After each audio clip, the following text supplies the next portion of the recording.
Estamos hablando de Isaías 53, el 54, capítulo 54, la relación que tiene con el capítulo 53, donde aparece Jesús en ese capítulo, en el 53, como el sufriente, como el siervo sufriente, pero que en ese capítulo describe todo lo que va a pasar del Señor, pero como también a la vez vemos en el capítulo 54 que cambia con una gran esperanza, ha dado un giro tremendo en el capítulo 54, y entonces todas aquellas cosas, todo lo que pareciera pues oscuridad, por todo el dolor, por todas las cosas que va a pasar el Señor, pues resplandece el capítulo 54 con otra cosa más, algo totalmente, y hablamos de esos giros de este tipo.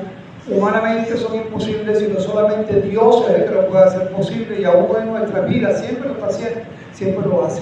Así que vemos eso, hablamos al versículo 51, que muy al 54:1, que hablaba el Señor, que muy a pesar de todo lo que estaban pasando, sufriendo allí, porque lo comparaba lo que estaba pasando o iba a pasar el pueblo de Israel, de Judá, cuando se iban a llevar pues en el exilio. Todavía no había pasado, pero le estaba diciendo todo lo que ellos iban a pasar, y le habla como la comparación que hace la psicología como una mujer estéril, como una mujer viuda, y hablamos de todo lo que eso significaba para la época, toda la afrenta que eso era. Hablábamos de que muy a pesar de que era confundida o desilusionada, que es lo que significaba, el Señor mandaba no avergonzarse, y que esa afrenta a la viudez iba también a pasar, esa humillación por la viudez iba a pasar. Y muy dentro de todas estas cosas, a pesar de todo este sufrimiento, el Señor le dice, en una orden que le da acá, regocíjate. Hablamos también eso, que en medio de las cosas el Señor nos manda a regocijarnos y no anclarnos en el sufrimiento, no anclarnos en lo que estamos pasando, no anclarnos, no anclarnos. El Señor dice, mira, yo me voy a hacer cargo de eso, tú no estás sola, tú no estás solo, yo me voy a hacer cargo de eso, regocíjate y cree, ensancha el sitio de tu tienda y las cortinas de tu habitación, extiéndelas, cree en eso, cree en lo que yo voy a hacer por ti, le dice aquí el Señor. Así que más o menos eso es lo que hablamos la semana pasada, y entonces hoy pues esta semana ya les voy a ver los versículos hasta el versículo 5 y después vamos a ver el desarrollo. Regocíjate, oh estéril, la que no daba luz, levanta canción y da voces de júbilo, como Isaías 54:1. La que nunca estuvo de parto, porque más son los hijos de la desamparada que los de la casada, ha dicho Jehová. Ensancha el sitio de tu tienda y las cortinas de tus habitaciones sean extendidas, no sean escasas. Alarga tus puertas y refuerza tus estacas, porque te extenderás a la mano derecha y a la mano izquierda, y tu descendencia heredará naciones y habitará las ciudades asoladas. No temas, pues no serás confundida, ni te avergüences, pues no serás afrentada, sino que te olvidarás de la vergüenza de tu juventud, y de la afrenta de tu viudez no tendrás más memoria. Y entonces nos dice el porqué en el versículo 5, porque tu marido es tu hacedor, Jehová de los ejércitos es su nombre, y tu redentor, el Santo de Israel, Dios de toda la tierra, será llamado. Así que bueno, comienza a ver ya en el versículo 5, nos dice el porqué, y ahí viene el giro. Deja de estar así, deja de estar asado, tranquila, porque tienes a alguien que va a salir en defensa tuya. Tu marido es tu hacedor, Jehová de los ejércitos es su nombre. Recordemos que la mujer viuda, la alegoría que dice la mujer viuda, y la que había perdido su esposo, ¿no? Una mujer que había experimentado en este párrafo los 3 estados de esterilidad, viudez y abandono. 3 estados: esterilidad, viudez y abandono, y recordemos que está relacionado con el pueblo. Entonces por eso es una alegoría, con el pueblo.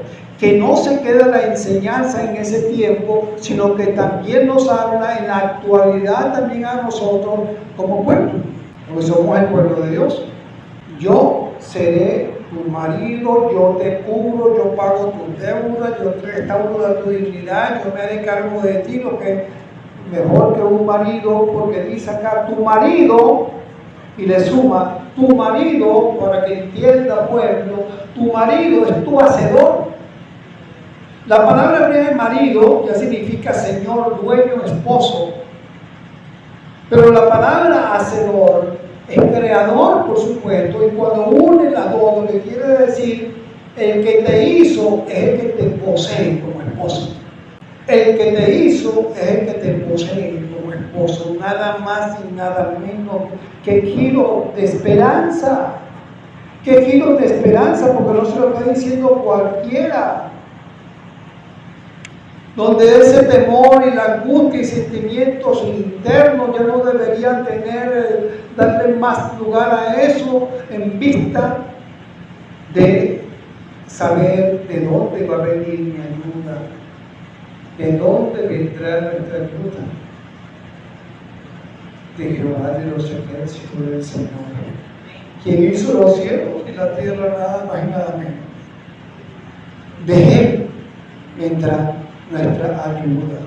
Hay otro texto, otro versículo en Isaías 62:4 que viene hablando también de lo mismo, porque aquí me habla de la mujer, siguiendo con la alegoría, y me dice,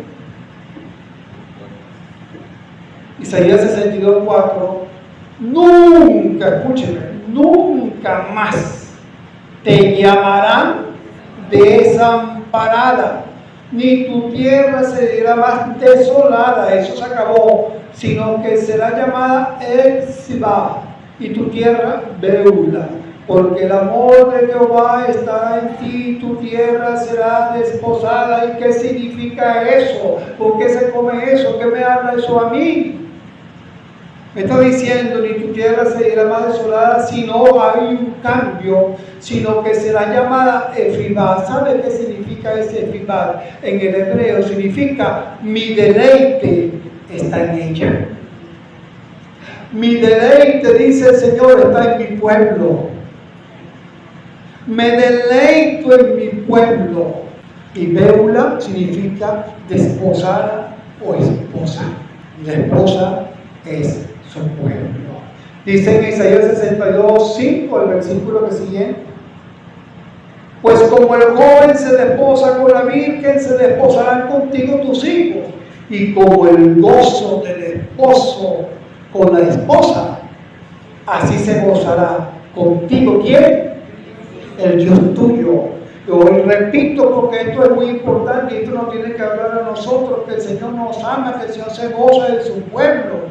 Y pues como el joven se desposa con la virgen, se desposarán contigo tus hijos, y como el gozo de la esposa, del esposo con la esposa, así se gozará contigo el Dios tuyo, nada más y nada menos. Y el Señor nos dice, nos habla de ese gozo que siente por su pueblo, y su pueblo es cada uno de nosotros, mis hermanos. Cada uno de nosotros. Qué grande. Y dice, bueno, porque tu marido es tu hacedor, ya sabemos qué significa. Pero cada versículo está armado de una manera tremenda, que manda un mensaje en un solo versículo, pero que eso es como que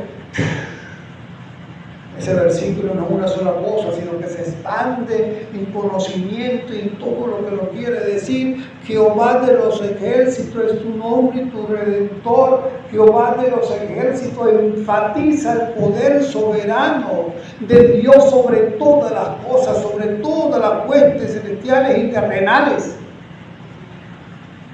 Jehová de los ejércitos es su nombre, el título. Quien lo está diciendo, quien está diciendo que es tu marido, quien está diciendo que es tu hacedor, lo dice nada más y nada menos que el Señor de señores, Jehová de los ejércitos, como dice también en otro versículo, el redentor de ellos es el fuerte.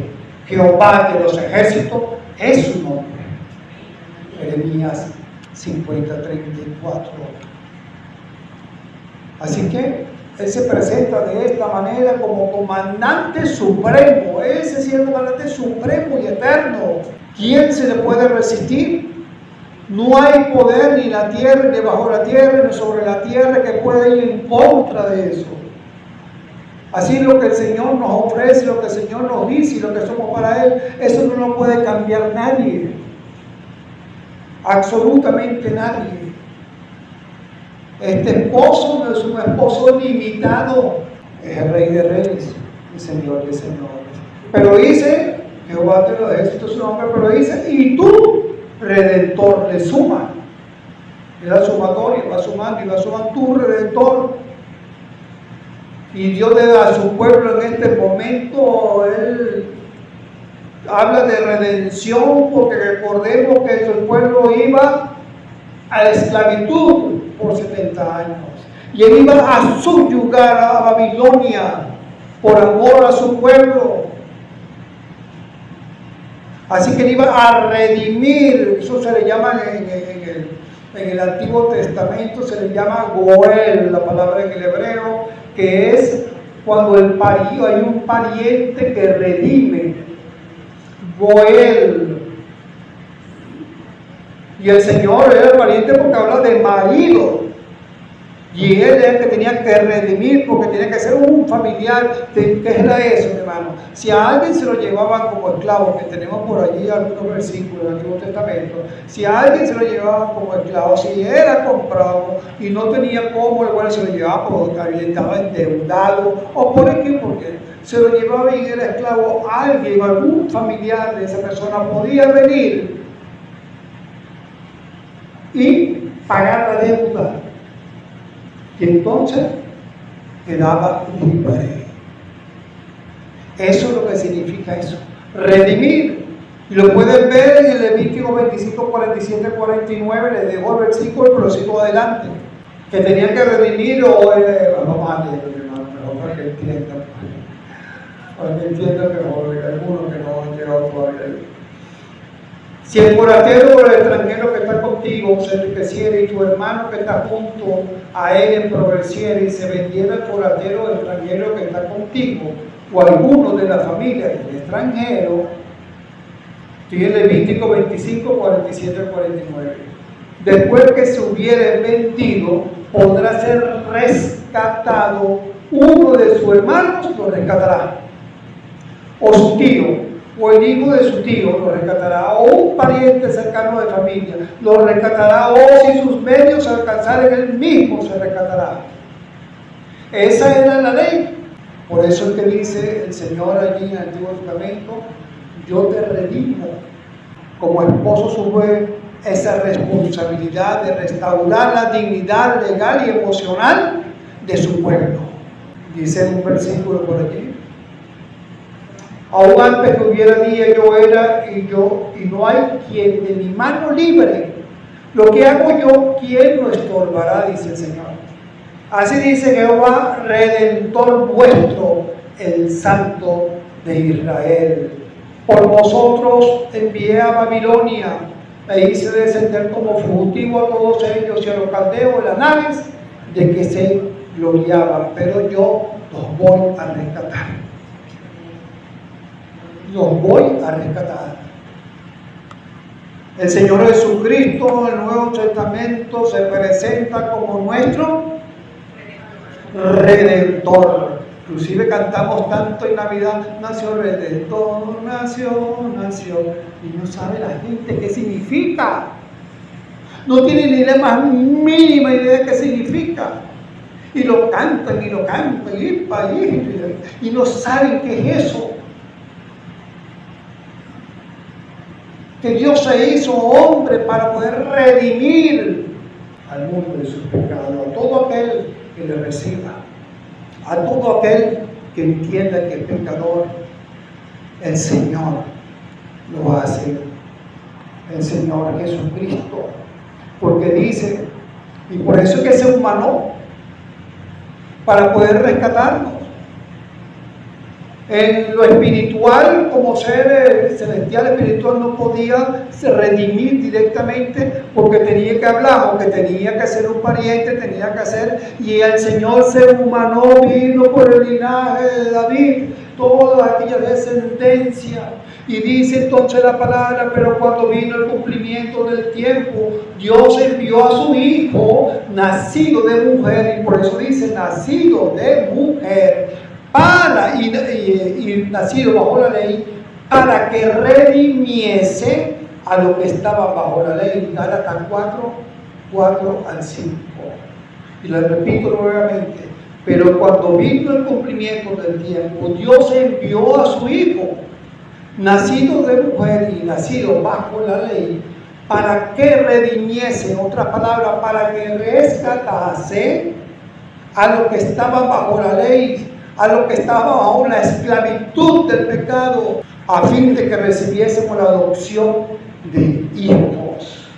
Hebreos 2, 14, 15 también me dice lo siguiente: así que por cuanto los hijos participaron de carne y sangre, Él, hablando de Cristo, Él también participó de lo mismo, para destruir por medio de la muerte al que tenía el imperio de la muerte, esto es al diablo, y librar, ¿cómo? Nos redime, y librar a todos los que por el temor de la muerte estaban durante toda la vida sujetos a servidumbre, la esclavitud. Y eso es lo que hizo nuestro Señor. Si le hemos recibido todo, lo hizo con todo y cada uno, pero si falta alguno aquí, si hay alguien acá que solamente simpatiza con el Señor y no ha verdaderamente recibido al Señor, es el tiempo de que el Señor te rescate.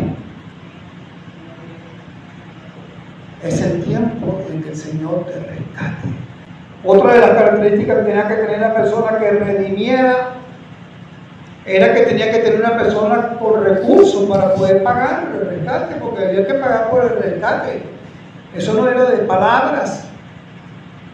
Hay un pago que hacer, así que tenía que hacer recursos. Ahora, Dios tiene recursos. Por supuesto, dice la palabra, mía es la plata, mío es el oro, dice Jehová de los ejércitos, Ageo 2:8, por ejemplo. Pero había algo de mayor valor que todas las cosas terrenales, porque debía de ser cancelada o redimido las personas, la gente de sus pecados, y eso no lo pagaba ni el oro ni la plata, porque son cosas terrenales. Porque si es por esos recursos económicos, Dios pudo haber hecho cualquier otra cosa. El dueño de la plata y el oro. Del mismo Señor Jesucristo se le dice la palabra, porque por Él fueron creadas todas las cosas, las que hay en los cielos y las que hay en la tierra, visibles e invisibles, sean tronos, sean dominios, sean principados, sean potestades, todo fue creado por medio de Él y para Él. Y Él es ante todas las cosas y todas las cosas en Él subsisten. Todo le pertenece a Cristo. Todo fue creado por Él. Pero ni aún todo eso podía pagar el rescate. El rescate tuyo. Hubiese dado todo eso y hubiésemos sido rescatados. Pero no, había algo mayor que todo ese tesoro. Y era con su sangre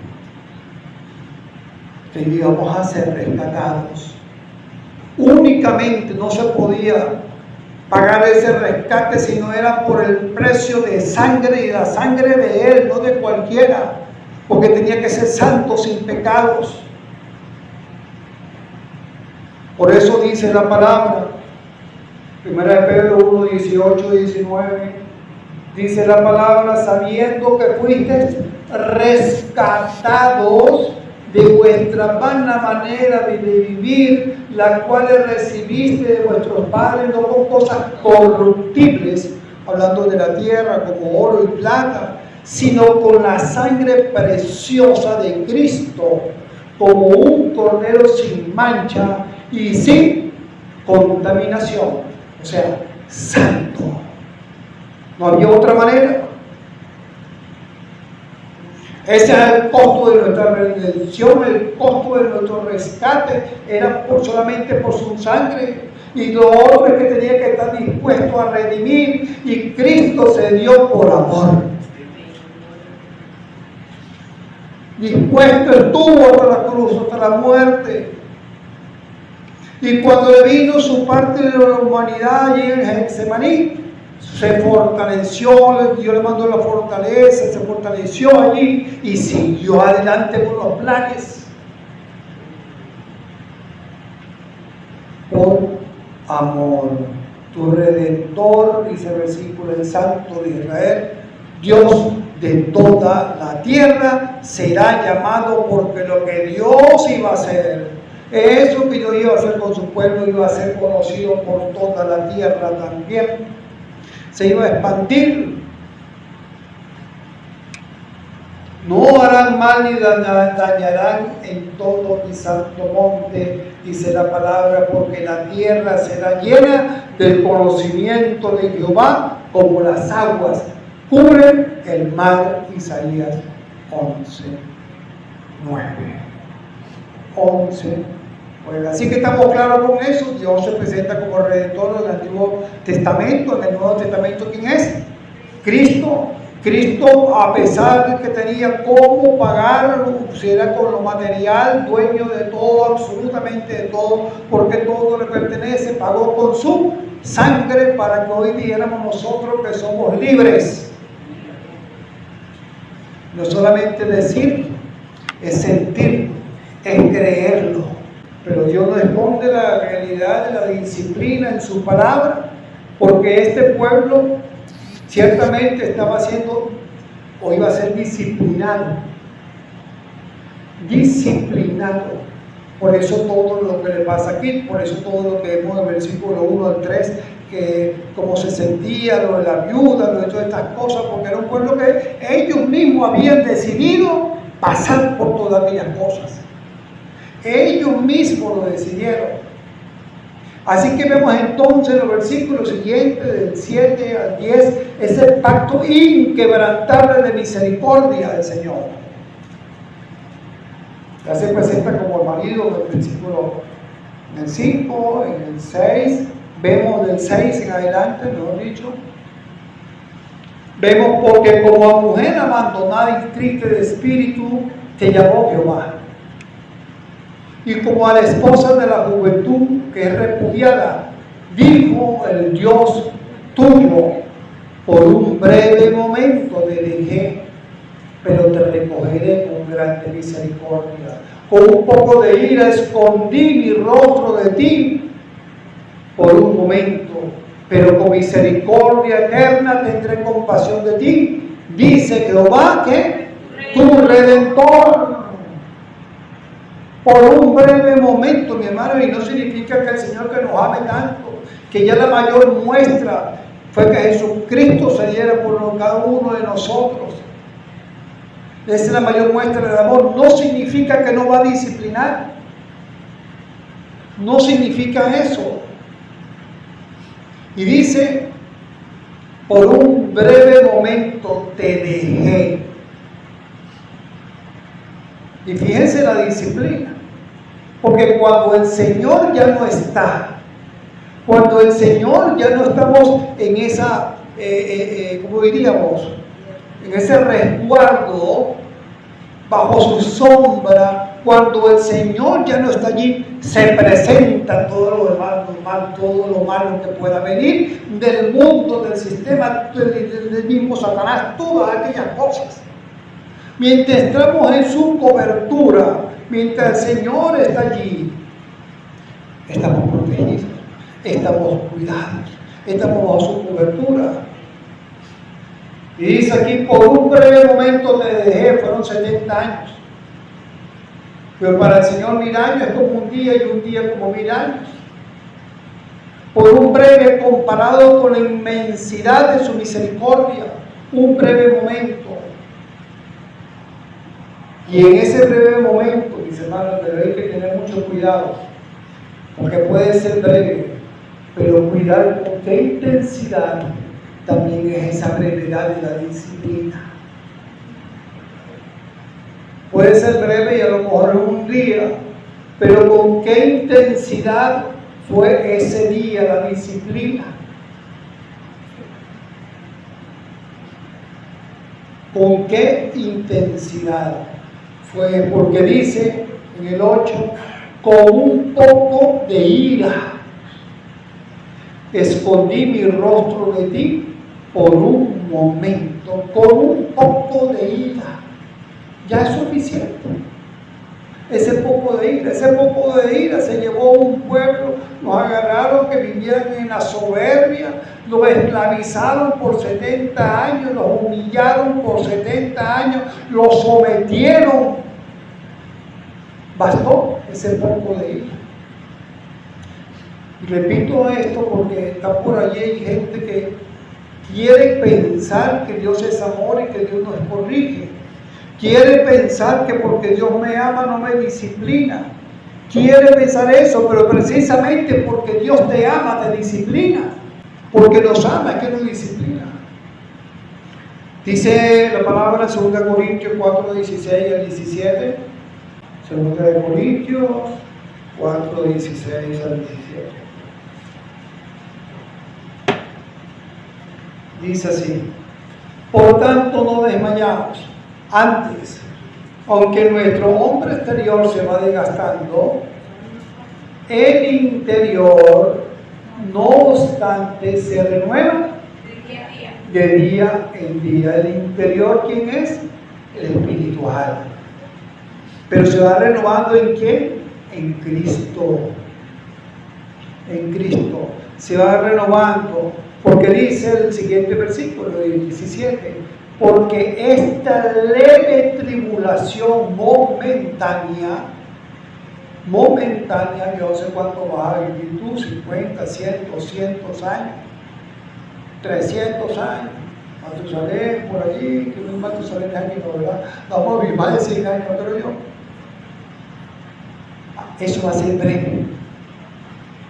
Dice, por esta leve tribulación momentánea produce en nosotros un cada vez más excelente y eterno peso de gloria. Esta leve tribulación nos habla la palabra del Señor.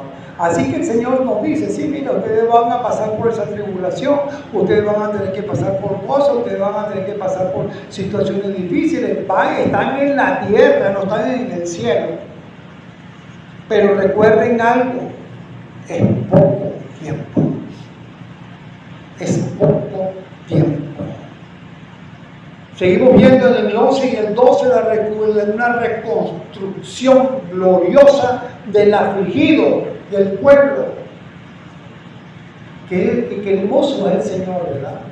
El Señor disciplina a su pueblo. El Señor salva, ellos iban a la esclavitud y el Señor todavía está dándole palabra de esperanza, palabra de consuelo, palabra de fortaleza.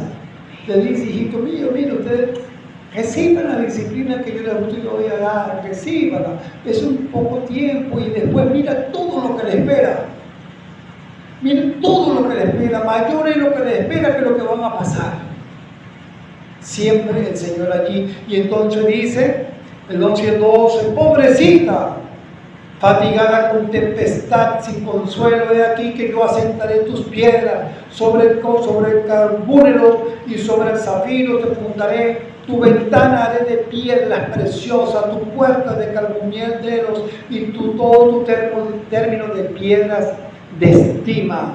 Pobrecita, que describe a alguien que está abatido, afligido, azotado por las olas de esta vida. Pobrecita, el mismo Señor le dice, la palabra es anillante en hebreo. Pobrecita, el Señor reconoce el sufrimiento. El Señor reconoce y sabe nuestros sufrimientos en estos momentos también. Sabe nuestros pesares, sabe nuestra tristeza, sabe todo lo que hay en estos corazones. Lo conoce cada uno. Y el Señor siempre está allí con nosotros y dándonos palabras de fortaleza, de aliento. Sigue adelante. Pobrecita, si yo estoy claro de lo que está pasando. Y dice, solamente me voy a referir a esto por cuestiones de tiempo, y sobre zafiros te fundaré. ¿Qué quiere decir eso? Sabemos que cuando me habla de fundar, es algo que está sosteniendo lo que viene arriba, ¿verdad? Sobre zafiro me habla de una piedra preciosísima, una piedra que está en la palabra ligada mucho a la esperanza. Sobre zafiro te fundaré, dice en Éxodo 24, 9 al 10.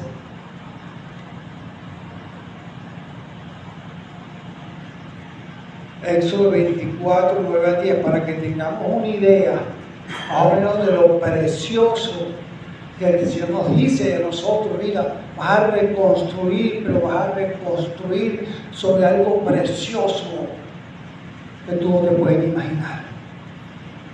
Y dice entonces, y subieron Moisés y Aarón, Nadab y Abiú, y 70 de los ancianos de Israel, y vieron al Dios de Israel, y había debajo de sus pies como un embaldosado ¿de qué?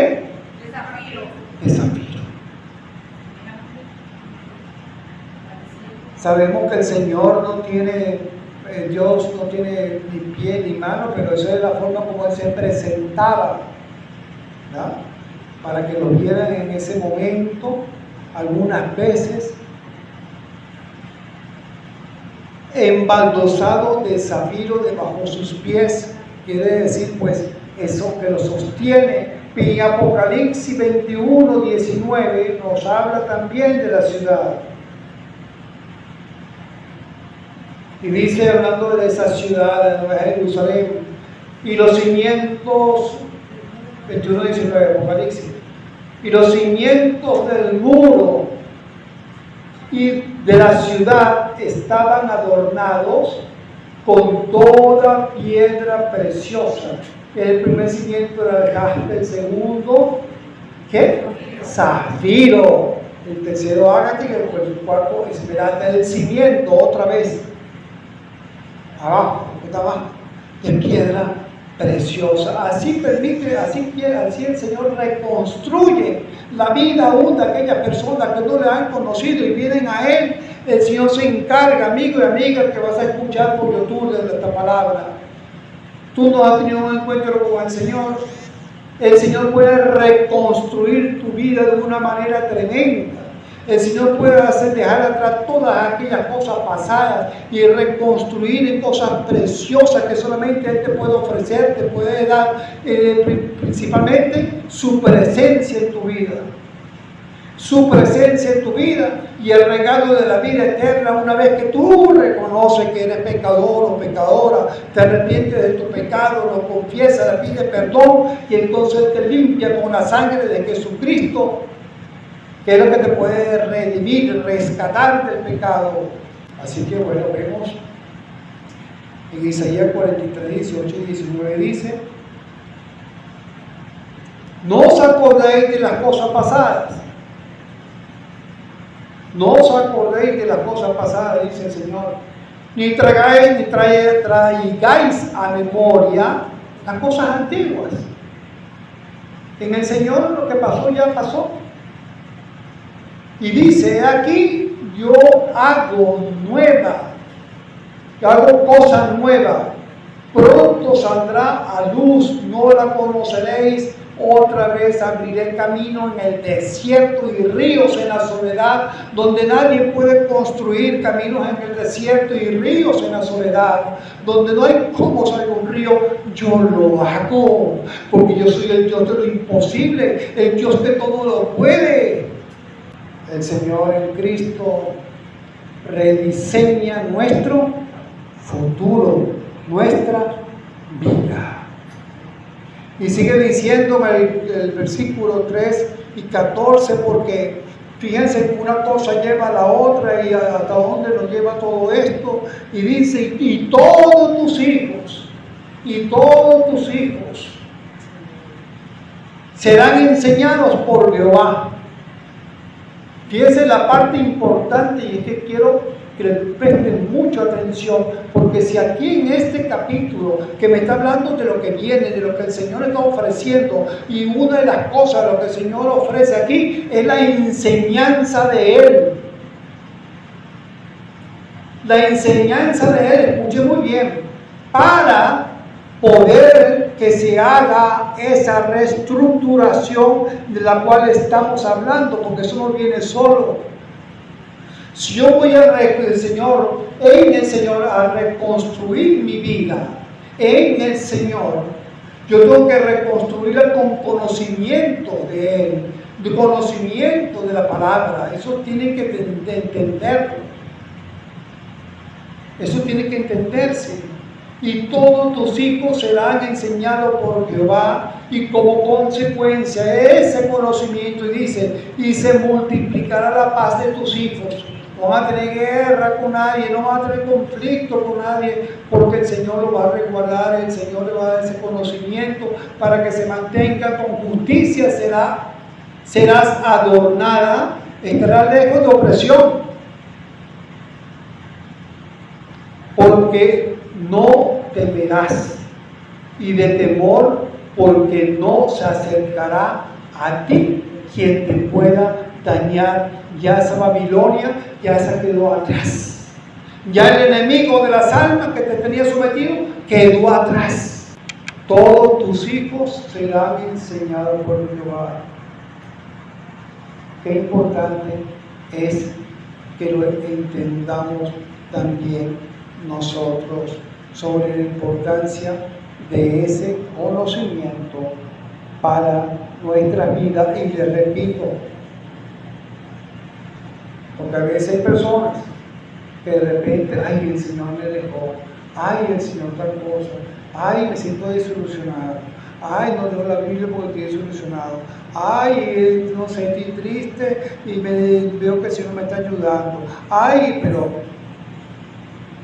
la pregunta es, ¿qué estamos haciendo nosotros con nuestra vida? Cuando estamos fortalecidos, cuando tenemos conocimiento, esos ayes no están. Esos ayes comienzan a venir en nuestra vida cuando estamos debilitados porque no nos aferramos al Señor y no tenemos el conocimiento. Decida usted, ¿quiere usted vivir una vida victoriosa en el Señor? ¿O quiere vivir una vida no victoriosa en el Señor? Porque hay la victoria, no hay la semivictoria. O eres victorioso o no eres victorioso. No hay la semivictoria. Y no significa, mi hermano, que por eso los que tenemos tiempo en el Señor y por eso somos unos papaupas en el Señor, no hemos tenido estos tiempos duros, tiempos difíciles, tiempos que tenemos que correr al Señor y agarrarnos para no soltarnos. ¿Usted cree que no? Sí, yo tengo carne como usted, tengo sangre como usted, todas estas cosas, pero he visto y hemos visto que cuando nosotros en la tormenta nos aferramos a ese Señor y en que pasa la tormenta hay un crecimiento. Eso sí, lo hemos visto. Y eso lo lleva, y el Señor nos lleva, nos inundamos de su palabra, y tiene conocimiento de la palabra y nos suelta después. Vamos a ver. A la práctica. Vamos a la práctica, así como hacen las águilas por sus aguiluchos, que lo sueltan allí en pleno, sin saber nada, y a veces defiéndete pero vuela. Entonces vemos todo esto, y ya el 15 y el 17 vemos la inmunidad, si le podemos decir así, divina frente a la oposición del enemigo, la oposición de la circunstancia. Dice en el 14, 15 al 17, si alguno conspirare contra ti, lo hará sin mí. ¿Por qué dice el Señor lo hará sin mí? Porque recordemos que Él permitió que Babilonia se llevara a su pueblo allí en el exilio por 70 años. Él lo permitió para disciplinarlos. Si alguno conspirare contra ti, lo hará sin mí.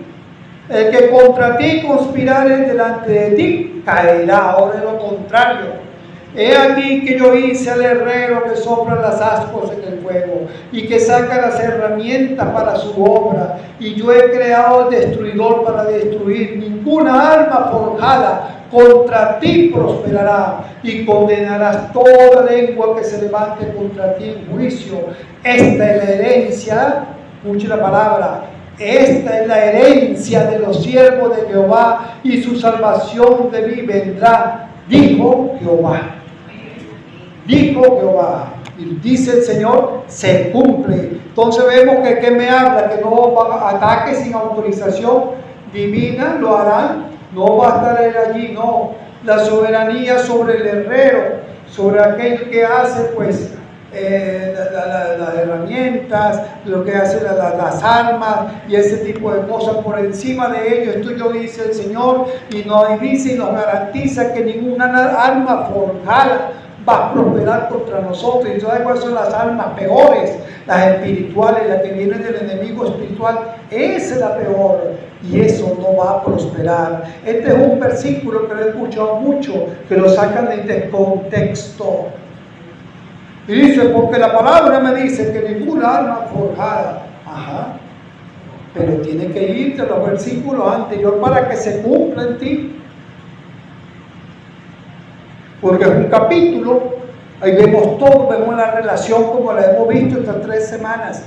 La relación que tiene uno con el otro. Yo no voy a sacar lo que me gusta y voy a dejar lo otro. Aquí me está hablando del Señor de conocimiento, y para el conocimiento yo tengo que poner, no me va a venir, por ejemplo, algo y ¡plum! Haya del cielo un rayo allí todo extraño y me caiga en la cabeza y me llene de conocimiento.